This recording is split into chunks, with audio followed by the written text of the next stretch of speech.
What's going on, Phoenicians?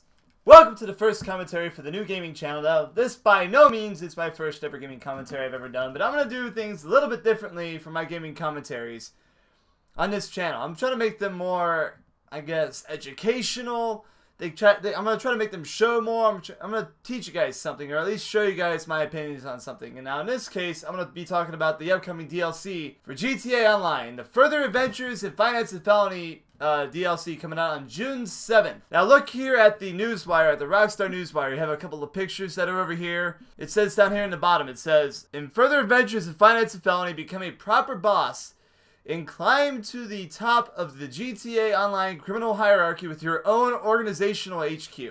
Look at the term organizational HQ. Look how it's capitalized there. In my experience with GTA, which is like 3 years of playing this game and watching how Rockstar does their stuff, that definitely means that this is its own separate thing. Organization, be it the VIP stuff or something that I'll get into in a second, right? Organizational HQ is definitely something different. So down below it says, Further Adventures in Finance and Felony continues a player's mission to become the ultimate criminal kingpin of Los Santos and Blaine County. This is definitely, they're not exaggerating this. This is definitely going to be one of the biggest DLC that's ever dropped in GTA history. I'm very excited for this DLC. This is going to be an amazing DLC. A giant leap up the corporate ladder following the VIP experience of executives and other criminals. The Finance and Felony update gives players the opportunity to expand their organization and become the CEO of their own criminal enterprise. My take on this is definitely different from the VIP missions, right?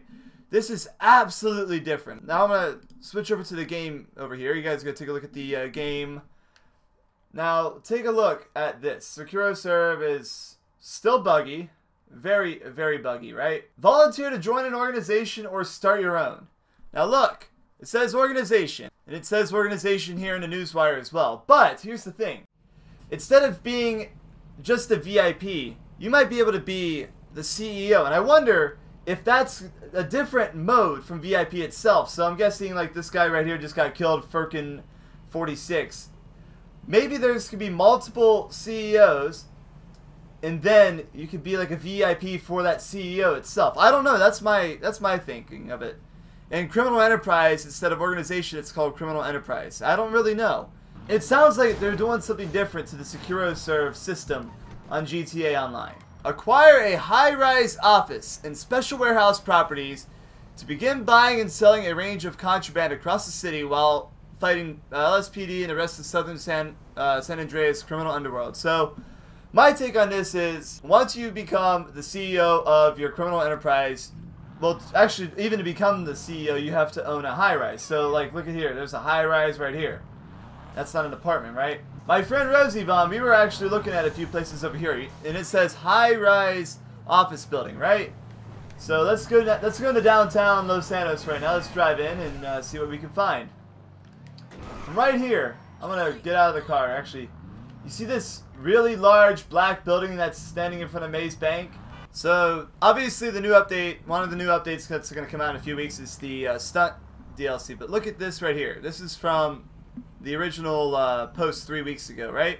This looks like the interior of the new office building. Now, what we were suggesting, this is based off of people posting stuff in the forums, that this black building right here is going to be one of the offices available to purchase. And this, obviously, owning an office or having a building, like having a high-rise for yourself. What is this? The Arcadius building. Having this building for yourself is going to be expensive. I'm guessing one of these offices is going to be well into the millions, right? So you guys better save up. So I'm guessing just like the yacht, this is going to be roughly maybe 6 or 7 million to have one of these properties. In association with having a high-rise office building. Let's drive over towards the warehouse part of Los Santos here, past this VIP group that has 2 tanks out and a helicopter. They are doing some hard work. My thought is, for the warehouse, this is going to be in one of the districts that's really not that populated in GTA. I've noticed a lot of times when they started out some of these new updates, they put stuff in places that people normally don't hang out in the game. I'm glad I'm in passive mode right now. So I'm guessing like right over here, this warehouse, for example, right? You could purchase this warehouse and store stuff like, yeah, purchase a property like right over here. Like purchase this warehouse and store stuff in this warehouse for whatever you're doing in this new game mode. That's my hypothesis. That's what it seems to be when it comes to this update. Obviously, this is a new game mode right here, or this is part of the new CEO thing itself, right? I'm not entirely sure. It could be an adversary mode. I really don't know, but what you might be able to do is it might pop up and say, hey, there's a plane crashed, pick up the cargo, and then take it back over here to the warehouse. That could be it. Now, I have no idea what these idiots are doing right now. That might be it, right? And you plan on, executing the score from, not just from your apartment, from your office building, right? Now, my hope is that these office buildings or these warehouses allow you to store more vehicles, because I am completely full. All my garages are full, and I don't want to sell any cars right now. In terms of the cars, it's going to say one of the new vehicles, plural. There's going to be more than one car, clearly. And I am really looking forward to the Reaper. This thing looks like it's going to be a mid-sized supercar.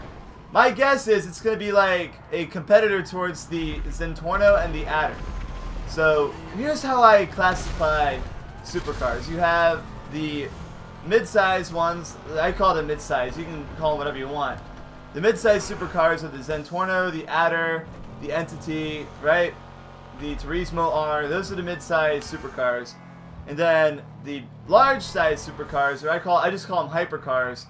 That's the T20 and the Osiris. My personal favorite being the Osiris, obviously, right? I am guessing that, based off of how Rockstar's done things in the past, this new car is going to compete well with the Zentorno and the Adder, I'm guessing. It also might be able to compete with the Osiris and the T20. Let me just show you what I'm talking about here. Like, this is the T20. You see how it's a little bit bigger than the Entity, right? And the Adder as well, right? They're hypercars. They have a more larger track bar, as you can see here, right? I'm guessing that this new car, because it's even shaped very similarly to the Zen, this new car is going to be able to compete with the Zen and the Adder and everything else, right? But maybe it might have like the handling of the Osiris, which, in my opinion, the Osiris' handling is my favorite handling out of all the cars. I don't know. So that's my take on this current DLC. This is all we know so far. I'm waiting to hear back from the trailer. When the trailer gets released, I'm going to do a bit-by-bit review of the trailer itself, and hopefully learn a little bit more about what's coming out of this DLC in almost a week. So I hope you guys enjoyed this video. Hit that like button if you did. Be sure to subscribe, and I will see you on the next video. Take it easy, Phoenicians.